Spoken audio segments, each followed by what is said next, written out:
todas. Agradeço ao convite do Clóvis para estar com vocês aqui hoje.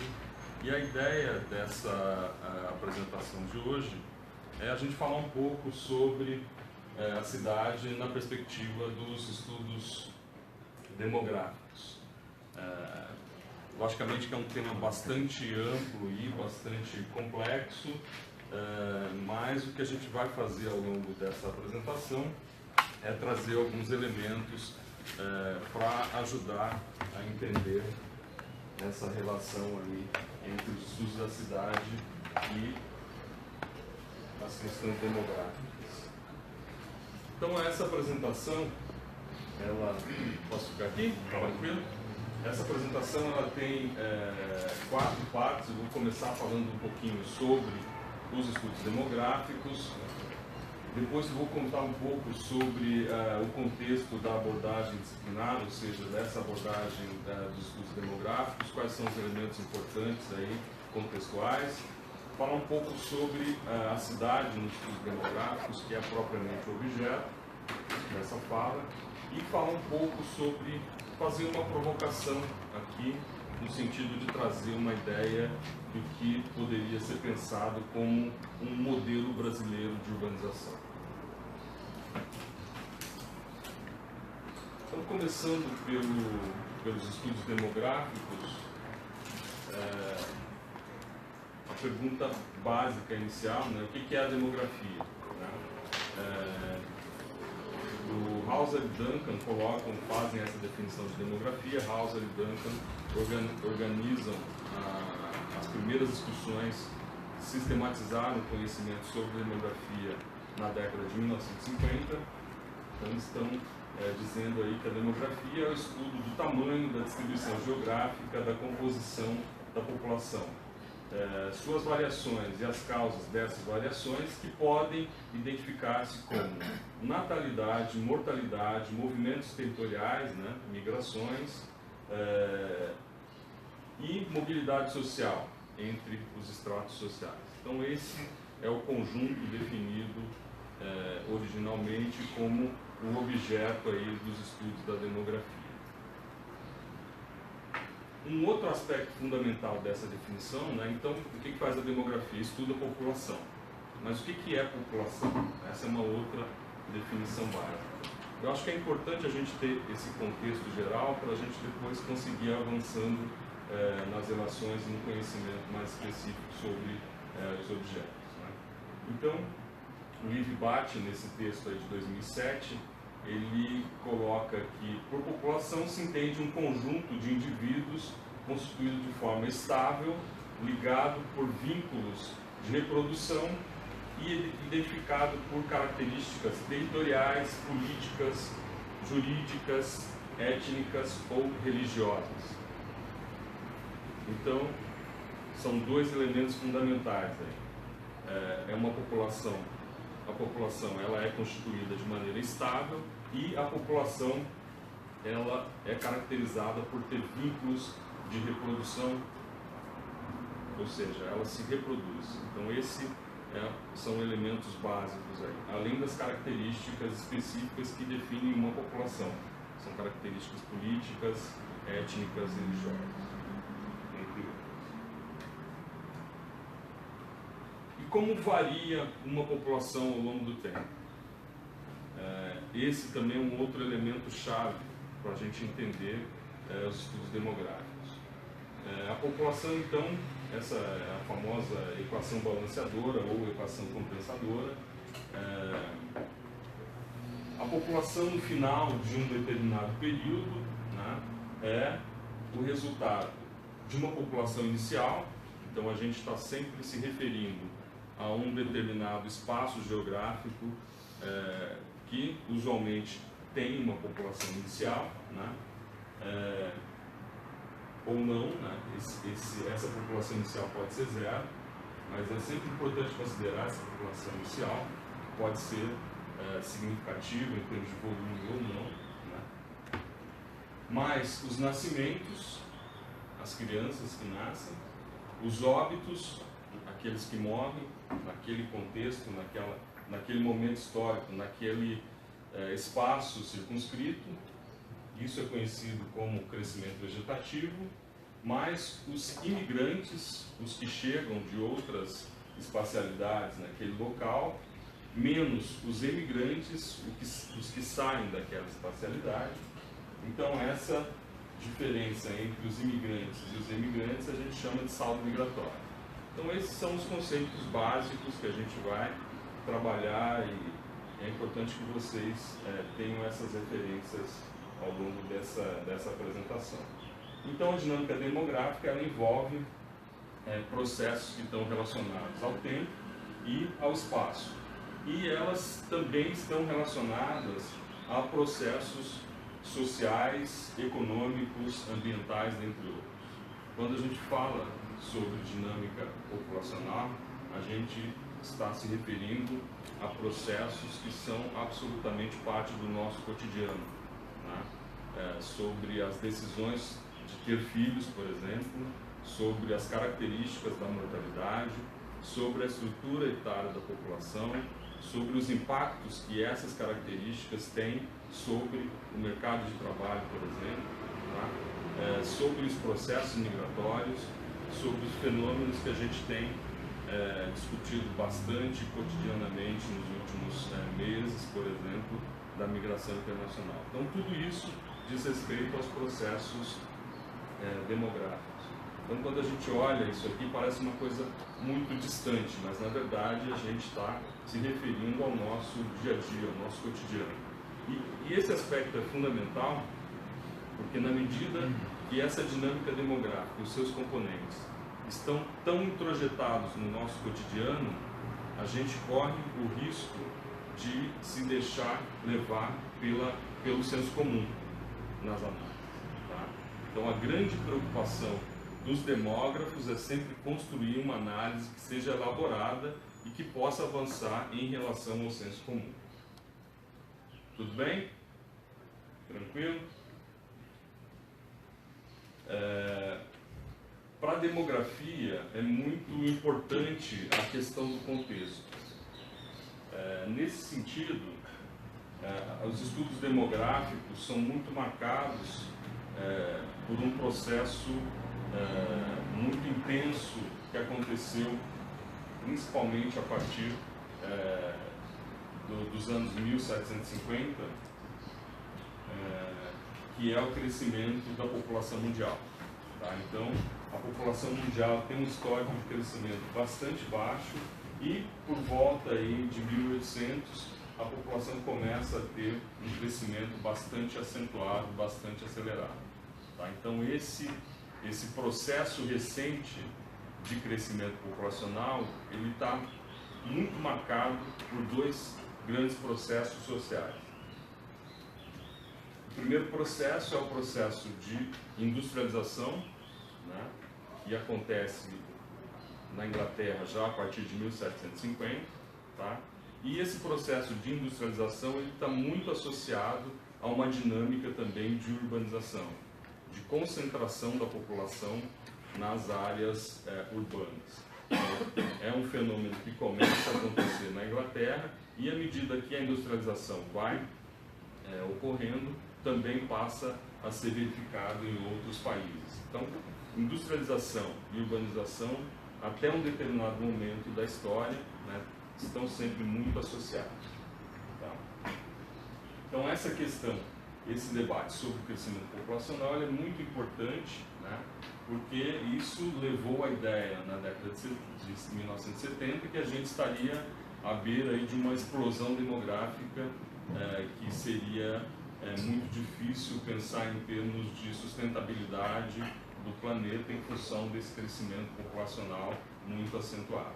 Então, por que não aconteceu efetivamente essa explosão e a gente consegue hoje vislumbrar um momento no qual a população mundial tende a se estabilizar e no futuro começar a decrescer? Por conta da transição demográfica. O que é a transição demográfica?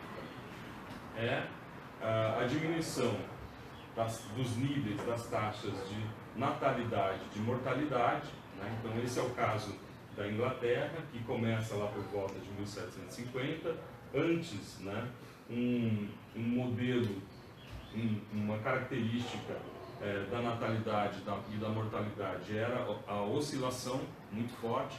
Então, em momentos de crise de alimentação, por exemplo, que aconteceu várias vezes ao longo da história da humanidade, a população tendia a diminuir por conta da falta de alimentos ou em situações de guerra, por exemplo. Tá? O que acontece a partir de 1750, que é o primeiro momento da Revolução Industrial, é que a mortalidade começa a cair de maneira muito significativa, enquanto a natalidade se mantém em níveis elevados. Tá? Isso quer dizer o quê? Continua nascendo muita gente, mas morre menos. Então, pela lógica, você tem um crescimento populacional durante esse processo. Numa outra etapa do processo, o que acontece? A mortalidade continua caindo e a natalidade também cai de maneira bastante significativa. E aí chega-se a uma outra etapa onde existe aí uma certa tendência de um novo equilíbrio, mas num nível muito mais baixo, né, do que o nível do início do processo. Então esse é o modelo clássico da transição demográfica. Né? Então passa aí de níveis de natalidade acima de 30, né, para níveis aí em torno de 15. Uma mudança muito significativa e uma mudança muito marcada pelas características dessa nova vida que se organiza dentro das cidades. Né? O que acontece nas cidades? Em relação à mortalidade, apesar de algumas situações extremas, né, em termos de condições de vida, a vida na cidade permite que as pessoas tenham uma sobrevivência maior, tenham uma maior expectativa de vida, principalmente pelo controle de algumas causas da mortalidade infantil.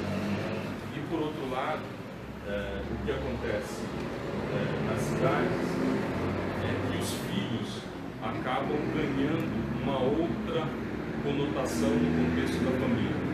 Então, em um contexto rural, um filho, ou 2 filhos, ou 3 filhos, significava uma quantidade importante de braços para o trabalho agrícola, ou no pastoreio. Então, era importante ter um número grande de filhos, pensando em termos econômicos. No caso da mudança para as áreas urbanas, um filho passa a significar um custo. Né? Então você tem que ter toda uma preocupação em relação à manutenção dos filhos. Né? Além disso, mudanças significativas do papel da mulher, tanto no mercado de trabalho quanto no contexto mais geral da sociedade. Então isso é um processo que acaba levando a uma série de transformações importantes que estão muito relacionadas com essa nova característica da sociedade, que é a organização, principalmente nos centros urbanos industrializados. Tranquilo? Então, esse processo, que na Inglaterra demorou aí algo como cerca de 130 anos, também aconteceu no Brasil, aí a partir, principalmente, a gente consegue identificar esses momentos de transição, principalmente a partir da década de 1940, né, num processo que teve uma velocidade muito mais elevada. No Brasil, essa transição demográfica, essa passagem dos altos níveis de natalidade e mortalidade para baixos níveis de natalidade e mortalidade, durou mais ou menos 30 anos. Tá? Então isso significou também uma grande mudança em termos de estrutura etária da população. Porque o que acontece? Na medida que você tem um número de nascimentos cada vez menor, isso significa que o peso dos grupos etários mais idosos está aumentando em relação às crianças e adolescentes. Dá para entender essa ideia? Então essa ideia é uma ideia bastante característica, né, do resultado da transição demográfica, que é a mudança da estrutura etária, é o processo de envelhecimento demográfico. Então, qual é a grande discussão de hoje? Eu não abri ainda as notícias para não me assustar, Mas a grande discussão de hoje é a discussão sobre a mudança do sistema previdenciário brasileiro. Por que essa discussão é importante? Justamente por conta do resultado desse processo. O Brasil tem cada vez mais um número maior de idosos, um número maior de pessoas que vai depender do sistema previdenciário. E, do outro lado, pensando na estrutura etária, um número cada vez menor de crianças, né? Então, isso exige que seja feito um ajuste no sistema previdenciário. Tá? Essas são tendências que não vão mudar no curto prazo. No curto prazo, 30, 40 anos. Tá? Não existe como isso mudar, porque os processos demográficos eles têm uma inércia. Tá? Então, acho que é importante entender isso. E essa inércia faz com que as características dessa estrutura etária que existe hoje vão impactar a sociedade aí nos próximos 30, 40 anos. Tudo bem? Dá para entender essa ideia? Então, resumindo aí, a transição demográfica implica na diminuição das taxas de natalidade e de mortalidade, com tendências importantes, né? Que estão relacionadas principalmente à diminuição das taxas de crescimento da população. Então a população ainda continua crescendo, mas ela cresce em termos numéricos, mas em termos de taxas, as taxas são cada vez menores. Então isso está projetando que a população brasileira, dentro desse contexto de diminuição das taxas de crescimento, deve atingir um volume máximo de população na década de 2040, com cerca de 240 milhões de habitantes. Tá? Esse deve ser o nosso máximo de volume populacional do Brasil. Parênteses agora. 240 milhões de pessoas, é muito ou é pouco? Depende. É muito, é pouco? Vamos comparar com um país que tem mais ou menos o mesmo tamanho do Brasil. Algumas características em termos de disponibilidade de recursos ambientais. Poderia ser, por exemplo, Estados Unidos. Qual é a população hoje dos Estados Unidos? 320. Mais de 300 milhões hoje, projetando um crescimento que deve chegar a um volume total máximo de quase 400 milhões, 380 milhões. Então, comparativamente, em termos de volume, né, a população brasileira não vai atingir um volume tão absurdo assim, como continua aparecendo na discussão de alguns políticos brasileiros. Tá? Uma total falta de conhecimento da realidade do país. Tá? Então, é importante conhecer e saber desses processos. Tá? E uma outra tendência importante aí é o envelhecimento demográfico, o peso relativo cada vez maior do grupo etário dos idosos. Tranquilo? Esse crescimento populacional que a gente viu tem uma outra característica importante. Esses são os dados da população mundial dividido entre os países menos desenvolvidos, que são as barras mais claras, e os países mais desenvolvidos, que são as barras mais escuras. Então dá para ver muito claramente que o crescimento populacional em termos de volume, se a gente considera os países do mundo, né, que existem atualmente, a gente percebe que 90%, para mais de 90% do crescimento populacional em termos de volume, acontece nos países menos desenvolvidos ou nos países mais pobres. Então essa é uma outra característica importante também desse crescimento populacional no nível mundial e que explica também um pouco da preocupação em relação a esse crescimento que tem também uma conotação ideológica. Um outro processo concomitante a esse crescimento é o crescimento da população urbana no nível mundial. Então a gente percebe aí que África e Ásia ainda estão com uma porcentagem de população residindo em áreas rurais de menos de 50%. Por outro lado, a gente já tem a América do Norte com 82% da população residindo nas áreas urbanas, a América Latina já chegando a 80%, a Europa mais de 70%, a Oceania mais de 70%. Então, essa característica da concentração da população nas áreas urbanas também é uma característica marcante do nosso tempo. Então, isso significa que, em termos de volume, a tendência é de um crescimento muito acentuado da população urbana e uma tendência geral de decréscimo da população residente nas áreas rurais. De novo, mostrando pelos continentes, né? Aí destacando-se que esse crescimento da população urbana vai acontecer principalmente nos países asiáticos, tá? E nos países africanos. Então essa é uma outra também característica importante desse processo de urbanização mundial. Dentro desse processo de urbanização, uma outra característica que se destaca é a concentração da população urbana nas chamadas megacidades. São aquelas cidades definidas como megacidades, aquelas cidades definidas como tendo mais de 10 milhões de habitantes. Né? Então, em 1970, a gente tinha 2 megacidades no mundo. Né? Hoje, em 2011, a gente já tinha 23, projetando aí para 2025 37 megacidades.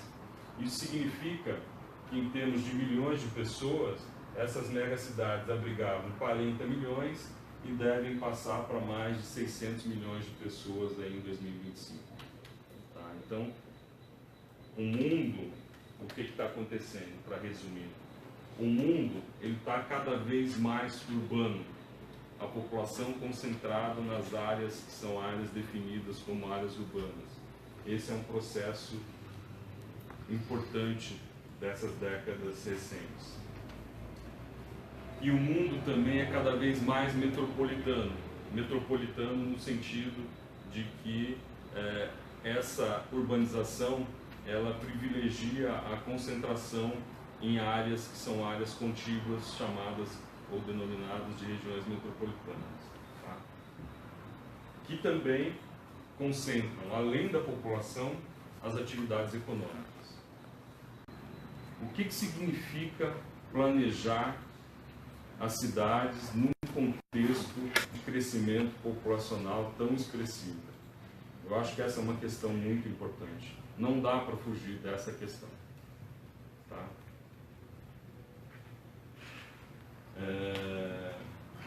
Existem diferenças aí importantes, né, entre as regiões brasileiras. As desigualdades regionais brasileiras são bastante conhecidas, mas a tendência geral é de aumento da urbanização, né?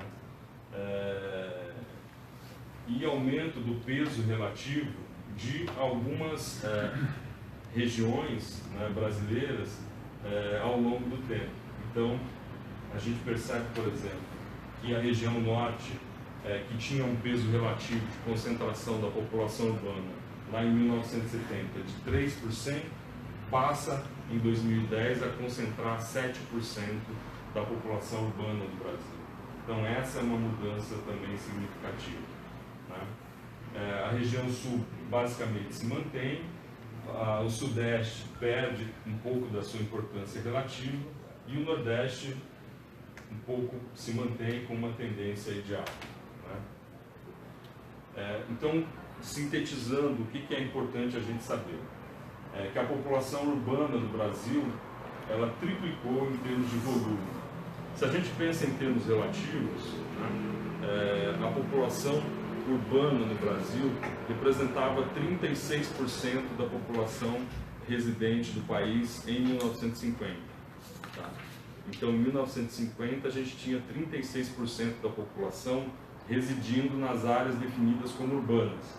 E a gente chega em 2010 com cerca de 85% da população brasileira residindo nas áreas definidas como urbanas. Então é uma mudança muito, muito significativa, tá? Se a gente pensa aí nesse período de 50 anos.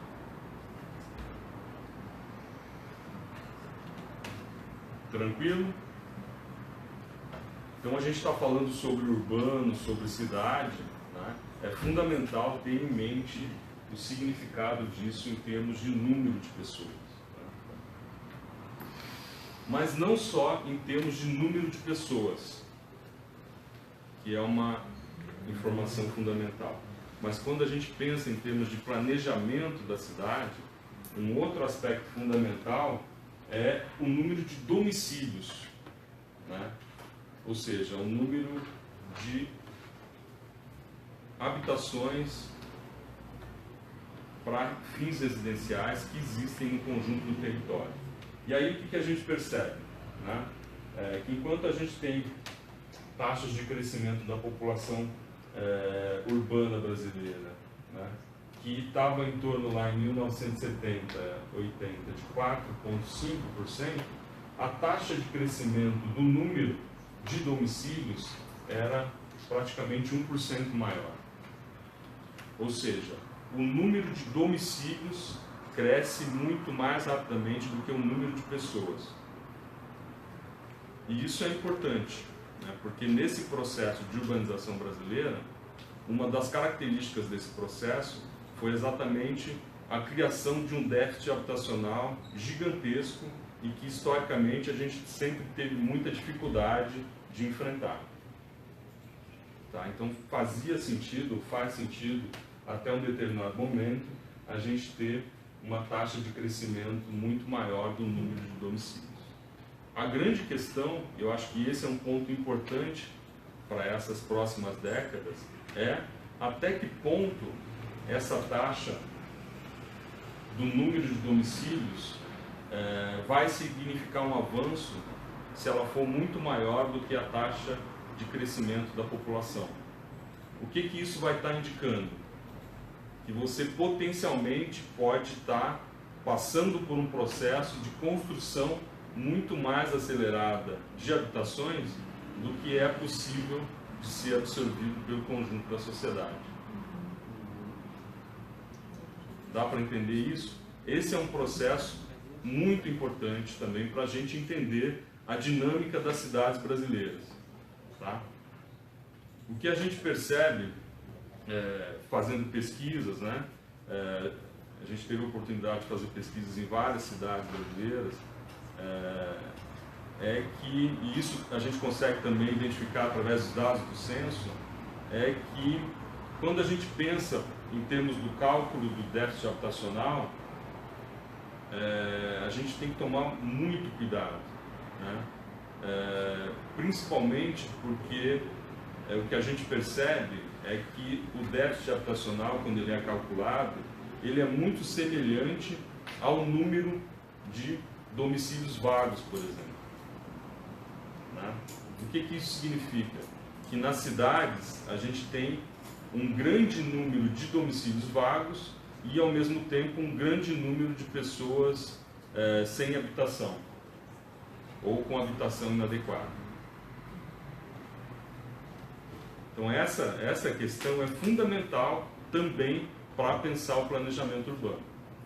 Né? Será que a resposta sempre é construir novas habitações?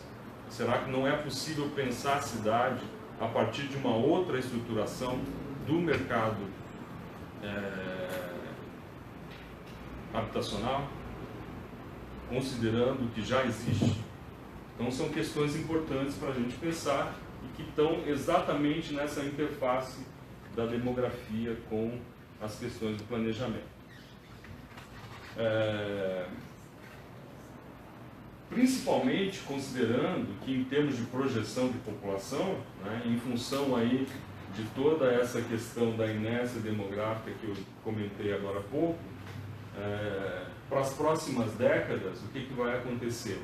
A gente ainda deve ter um aumento da população urbana da ordem de 30 a 45 milhões de pessoas no Brasil. As cidades brasileiras, até a gente atingir aquele volume máximo de população lá em 2040, ainda vão ter que abrigar algo em torno de 30 a 45 milhões de pessoas. 45 milhões de pessoas é muito ou é pouco?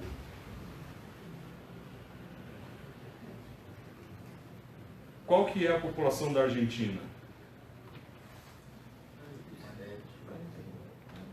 Algo em torno disso. Então vocês imaginem que nas próximas décadas as cidades brasileiras vão ter que absorver um volume de população que é equivalente a toda a população da Argentina.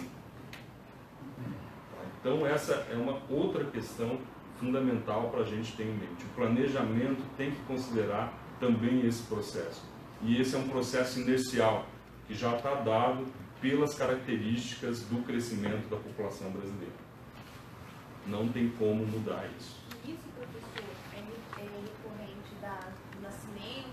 Isso, decorrente daquele processo que a gente viu Isso, decorrente daquele processo que a gente viu lá no início, mas principalmente nascimentos e óbitos, né? Considerando que a migração internacional é relativamente muito baixa. Atualmente, a questão migratória pode ter uma variação importante ao longo do tempo. E aí pode afetar esse resultado? Pode afetar isso aqui também. Para mais. Tá? Para mais. Ou para menos, dependendo. Né? Dependendo do que acontecer no nível internacional.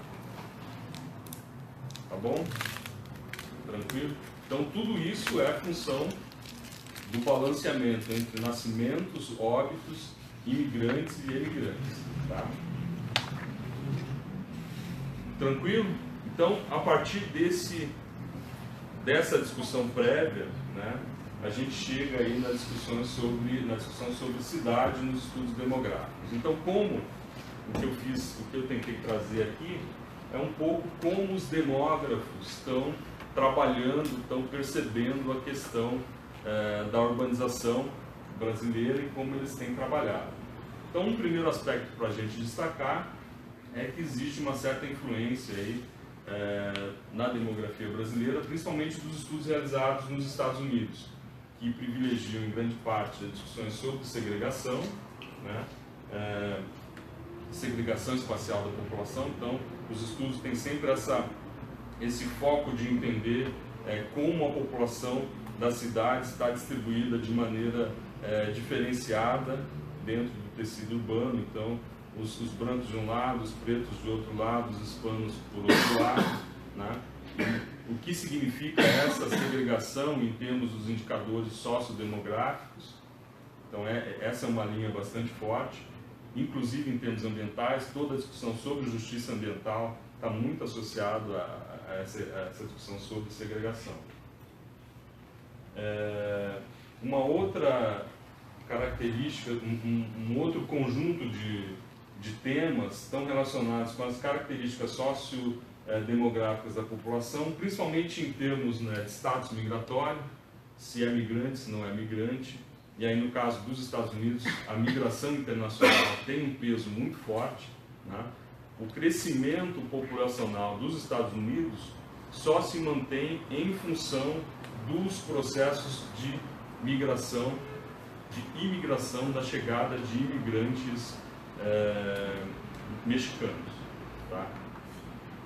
Porque se a gente pensa no balanço entre nascimentos e óbitos, a tendência já seria de diminuição da população.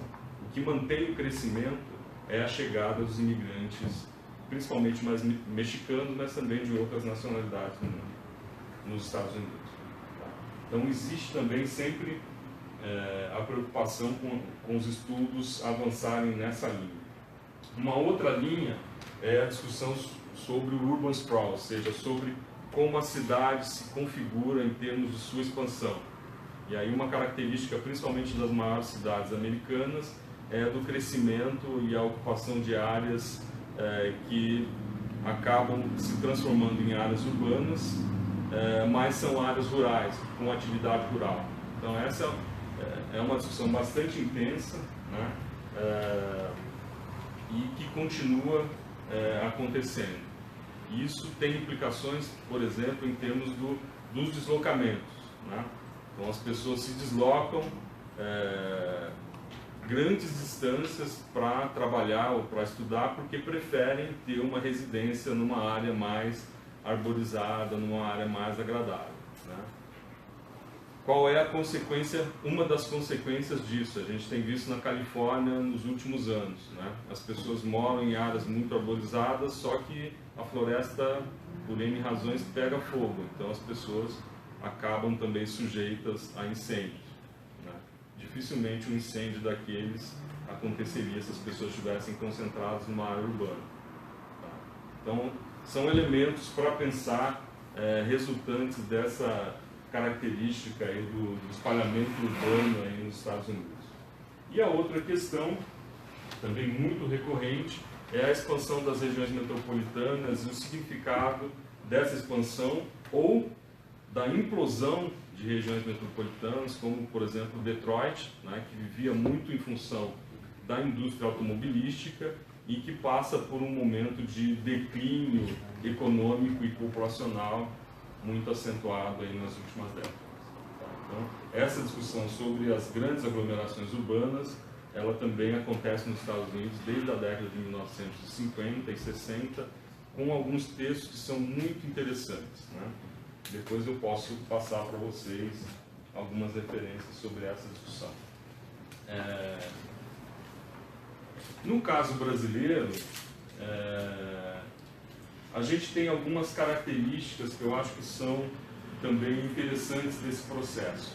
Primeiro, né, é que se cria nessa discussão uma dicotomia entre o rural e o urbano que marca todo o processo de urbanização.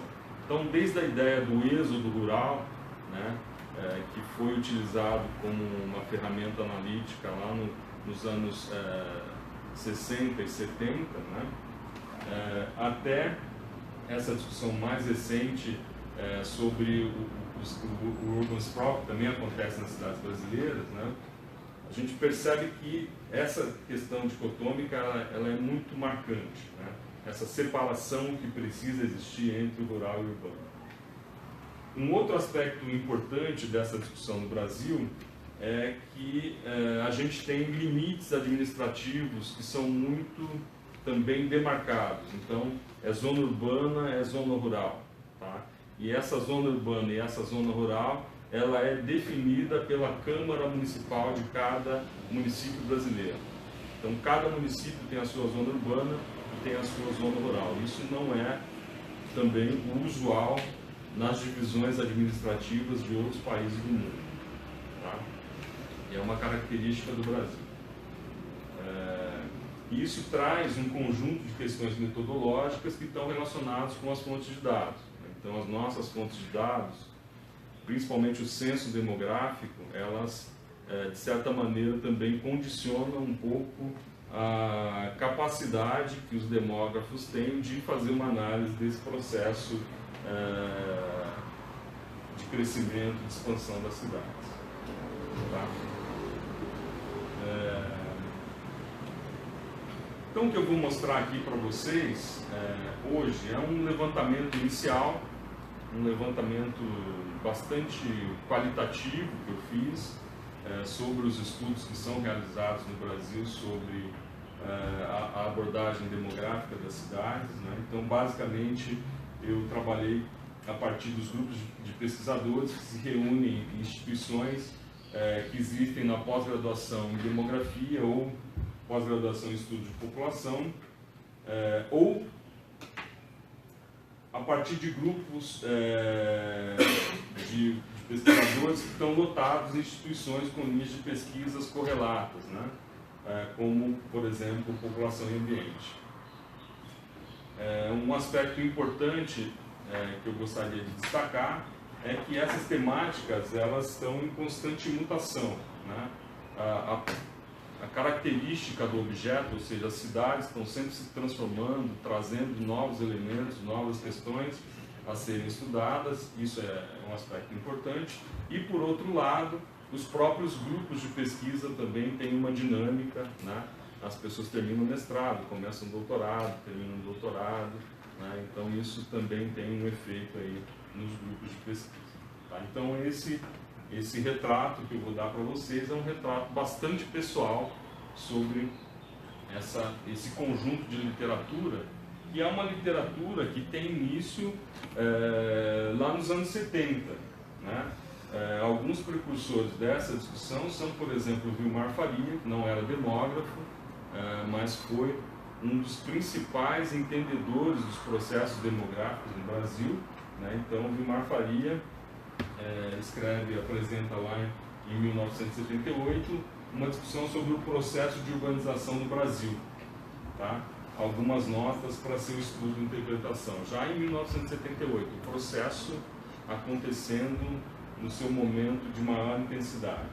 E foi publicado, né, esse trabalho nos anais do primeiro Encontro Nacional de Estudos Populacionais, a ABEP, né, essa associação que reúne os demógrafos brasileiros, que fez, portanto, a sua primeira reunião lá em 1978.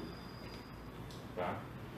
E o Vilmar Faria tem também um outro texto que é um clássico, que é 50 anos de urbanização no Brasil, tendências e perspectivas. É um clássico. Né? Então, do meu ponto de vista, todo mundo que vai trabalhar com a questão urbana, com a questão das cidades, deveria ler esse texto do Vilmar Faria, que é um texto já de 1991, nessa publicação aí do Novos Estudos Sebrae.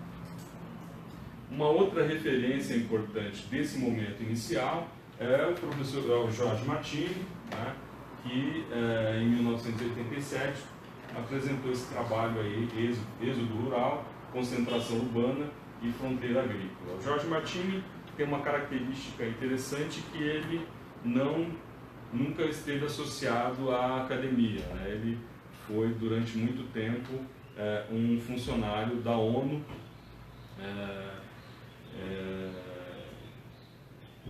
mas sempre muito preocupado em entender essas questões de urbanização e sempre muito voltado para estudar a situação do Brasil. Então, acho que esses dois são um pouco os precursores dessa discussão. E a gente tem um grupo importante, do meu ponto de vista, de pesquisadores, que está lotado na UFMG, né, no programa de pós-graduação em demografia, que é um dos programas mais antigos da nossa área e é o mais antigo da demografia no Brasil. Então, são pessoas que estão no CEDEPLAR, mas também no programa de geografia da UFMG e de arquitetura. Então, as principais contribuições desse grupo são por conta do Roberto Montemor, que faz uma discussão que é também clássica e é fundamental sobre a urbanização extensiva, essa ideia de que o processo de urbanização ele está ocorrendo de maneira extensa dentro da sociedade. Então não diz respeito apenas a essa ideia do urbano como algo que possa ser medido através da expansão das cidades, mas é algo que pode ser pensado, inclusive através de questões culturais e sociais mais amplas. Então essa ideia da urbanização extensiva marca muito a discussão na demografia.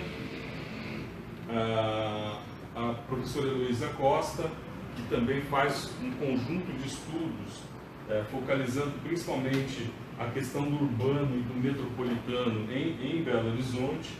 Né? Então, eles recentemente, uma parte desse grupo fez um estudo sobre a proposta de planejamento urbano da região metropolitana. Então, o grupo tem também essa característica de estar na academia e de ter uma atuação junto aos processos de planejamento. As discussões da Heloísa também são marcadas por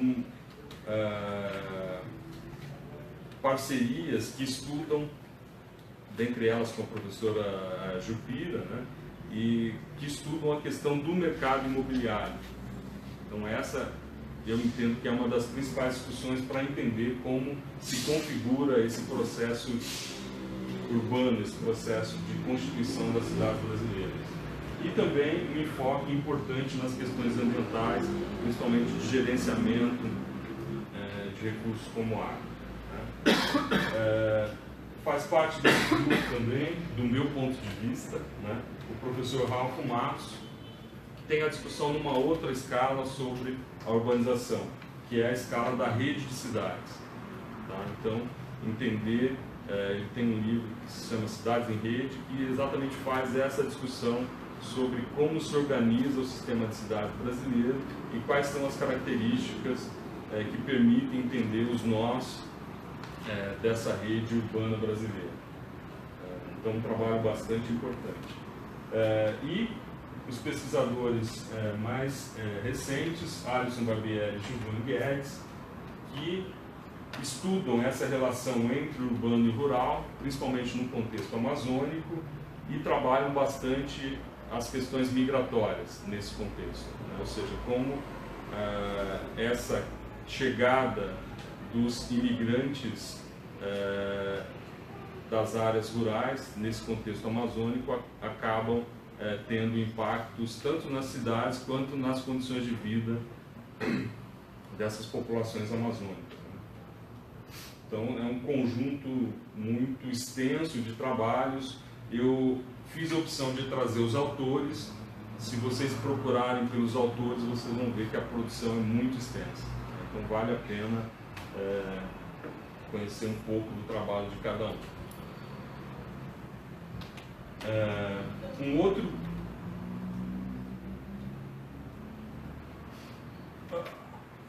Um outro grupo de pesquisadores é o grupo de pesquisadores da Unicamp, que eu não poderia deixar de falar, mesmo sendo da casa, né?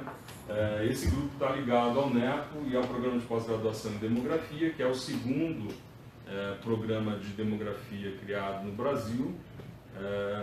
Então, também tem essa característica de ser um dos programas mais antigos da área, da nossa área.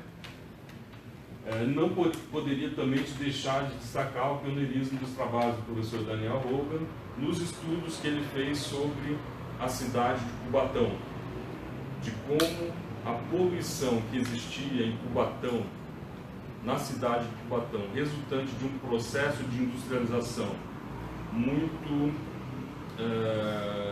degradante em termos ambientais, como esse processo de crescimento urbano, de constituição dessa área urbana, acabava afetando as condições de vida e de saúde dessa pessoa, e como a migração acabava sendo um componente que dificultava a articulação política nesse município, principalmente porque os funcionários com melhores salários acabavam residindo fora de Cubatão.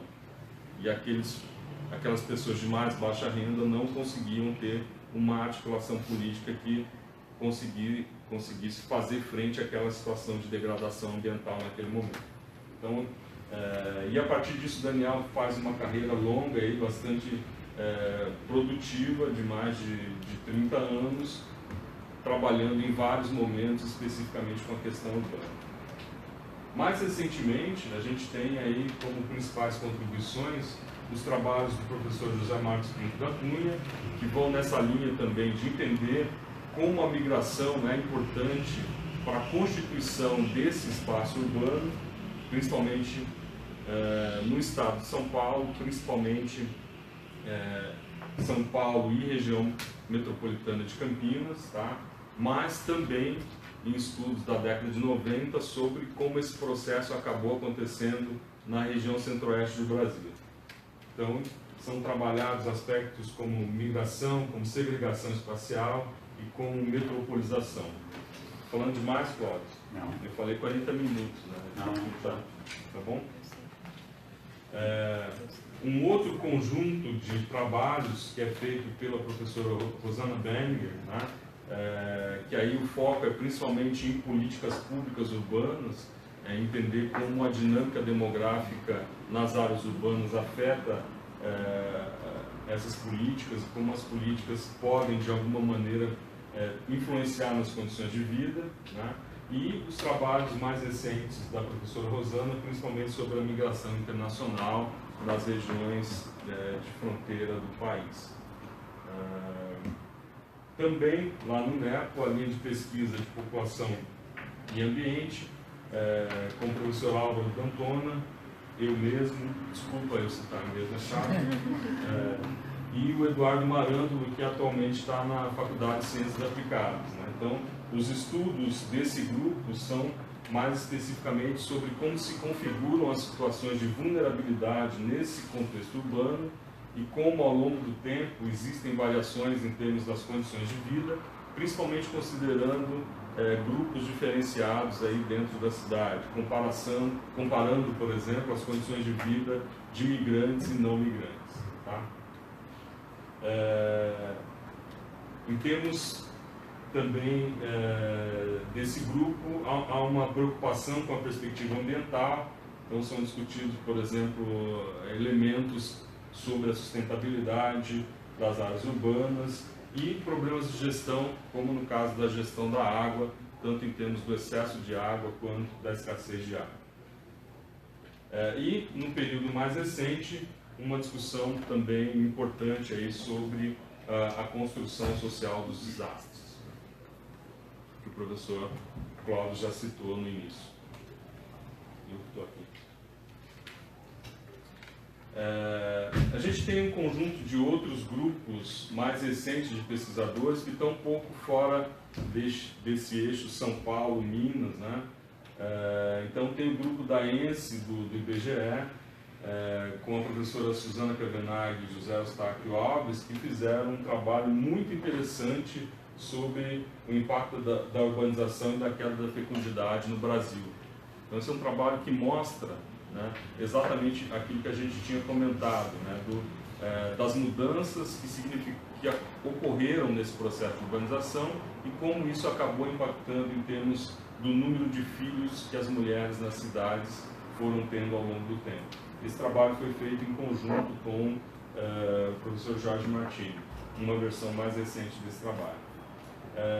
E aí tem dois jovens, né, o César Marques, trabalhando a questão da urbanização a partir da discussão de vulnerabilidade e resiliência, né, nesse contexto, nesse marco das mudanças ambientais globais, e a Carolina Berto, que fez uma tese de doutorado sobre transportes na área urbana de Campinas e mortalidade, que é uma tese também bastante interessante, que tem um olhar muito instigante sobre a questão urbana. No caso uma outra instituição criada mais recentemente dentro da demografia, né, criou um programa de demografia mais recentemente, é a Universidade Federal do Rio Grande do Norte, onde o professor Ricardo Ojima tem trabalhos, principalmente, que enfocam a questão da sustentabilidade e da importância das mudanças climáticas para as áreas urbanas, para as cidades brasileiras. Tá? Então, esse é um outro grupo de pesquisadores com trabalhos que estudam, focalizam a questão das cidades. Também tem outros grupos com grande conexão temática, embora eles não estejam diretamente em programas de demografia. Então tem o grupo do INPE, com o Dr. Miguel Monteiro e com a doutora Silvana Kemper, que trabalham basicamente metodologias de análise espacial para discutir a questão urbana. Então, analisar o crescimento das cidades a partir de imagem de satélite e um conjunto de outras novas tecnologias que estão sendo utilizadas para a finalidade de entender como a população cresce ao longo do tempo, utilizando dados que não são os dados usuais, né? Então, numa situação como essa que a gente vive hoje, o nosso censo demográfico foi feito em 2010, o último, e a gente já está em 2019. Então, nesse intervalo, a gente acabou não tendo uma contagem de população, que seria muito adequado e muito vantajoso para o planejamento, qualquer tipo de planejamento que você possa imaginar. Para planejar, você precisa conhecer, você precisa ter dados. Sem isso, não é possível planejar.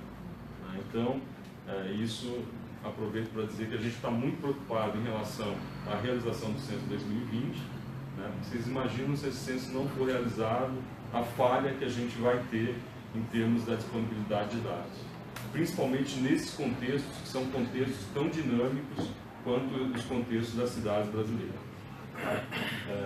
Então, o que eles têm feito é um pouco pensar alternativas metodológicas para fazer estimativas de população, por exemplo, de cidades, considerando que a gente tem dificuldades para a obtenção desses dados com informação censitária.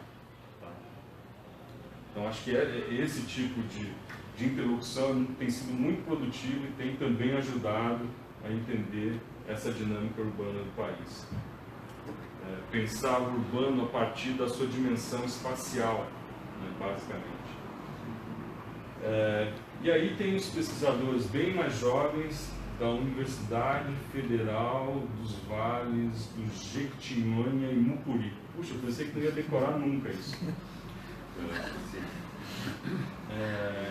Que são o Douglas Satter e o Glauco Belino, né, que trabalham muito com indicadores de condições de vida já referenciados. Né, então, trazendo também essa perspectiva do trabalho com os indicadores para análise das situações urbanas.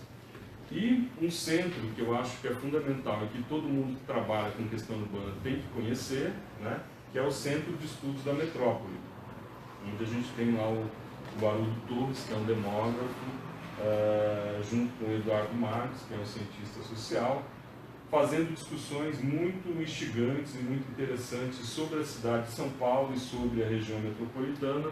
Uma dessas discussões que eu acho muito relevantes é a discussão sobre a hiperperiferia, né? Ou seja, a cidade cresceu tanto que já tem pessoas que não moram nem na periferia, eles estão na hiperperiferia. E aí eles fazem uma caracterização sociodemográfica dessas populações, mostrando alguns dos processos que são importantes em termos demográficos. Né? O Haroldo Torres começa um desses textos dizendo exatamente isso. Nos primeiros trabalhos, nas primeiras pesquisas que ele fez em campo, na década de 70 e 80, ele chegava e ficava impressionado com a quantidade de crianças nas áreas de baixa renda, nas favelas. Agora ele chega e fica impressionado com a quantidade de idosos, né? Ou seja, uma mudança bastante significativa em termos dessa população que ocupa essas áreas de baixa renda.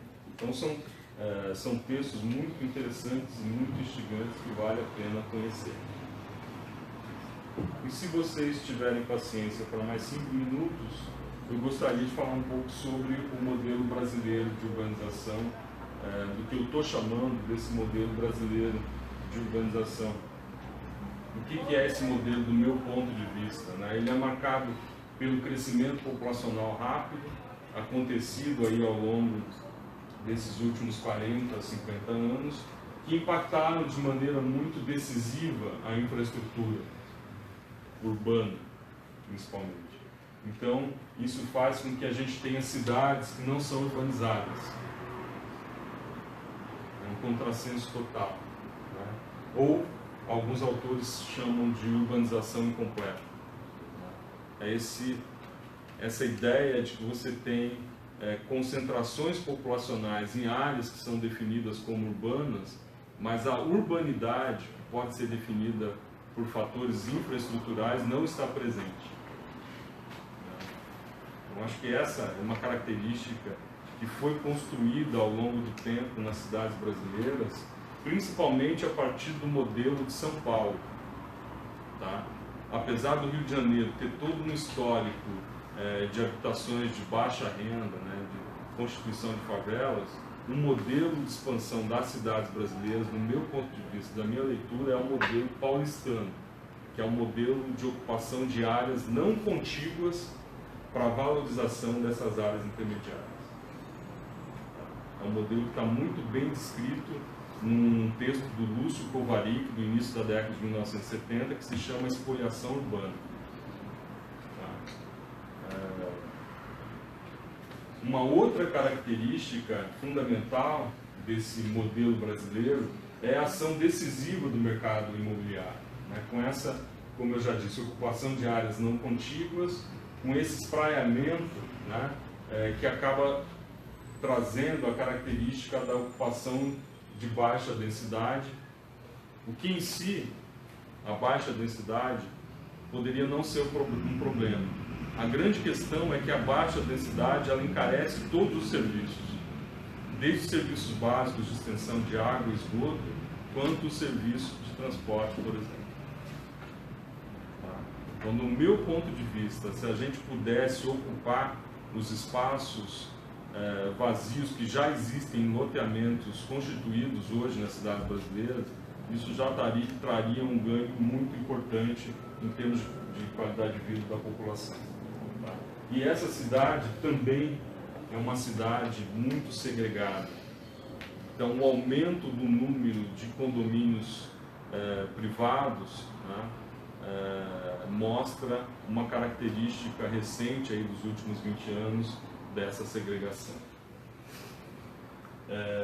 Dessa maneira, né, com essas características, as cidades brasileiras potencializam as desigualdades sociais, na medida que dificultam o acesso à moradia, dificultam o acesso à infraestrutura básica como transporte e serviços básicos de saneamento. Então é uma cidade que, dentro do seu processo de construção, ela acaba gerando e potencializando as desigualdades. Tá? Então do meu ponto de vista, esses são os elementos que caracterizam aí esse modelo brasileiro de urbanização. Mas para fechar essa fala, eu gostaria de lembrar, né, que a cidade não é em si mesma um problema. Ao contrário, a cidade ela pode trazer soluções para diversas questões. Se a cidade for planejada, for organizada, ela pode implicar no barateamento do sistema de transporte, das condições de vida de maneira geral da população. Pode baratear os serviços básicos de saneamento, desde que ela seja bem planejada. Né? O grande problema brasileiro é a forma como esse processo de urbanização acabou acontecendo ao longo aí desses últimos 50 anos. Então, com isso eu encerro com essa imagem aí do Rio Tietê, onde eu fui e tomei água com a mão da nascente do Rio Tietê, lembrando que sempre é possível a gente pensar numa situação, né, favorável dentro desse contexto todo aí que a gente vive. Os textos, tem uma grande quantidade de textos que estão disponíveis lá no academia.edu e no ResearchGate, então os endereços estão ali, quem quiser baixar pode ficar à vontade. Então é isso, agradeço muito a atenção de vocês.